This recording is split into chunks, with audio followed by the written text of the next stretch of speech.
Welcome to a quick Foxy Tech Tips tutorial on clearing your Instagram search history. I will show you two ways to accomplish this. First, go to your search tab on the Instagram app. In your recent search history, tap on See All. Once you have tapped that, it will turn into a Clear All button. Tapping that and confirming will remove all the search history from your account. You can also clear your search history by going to your profile page, clicking the menu button at the top right of the screen, and then tap Settings. From Settings, you want to tap on Security, and then from here, tap Search History.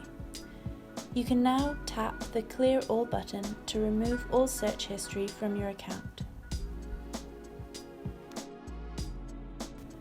And that draws an end to this tutorial. Please like the video if it helped you and subscribe to Foxy Tech Tips for more Instagram tutorials.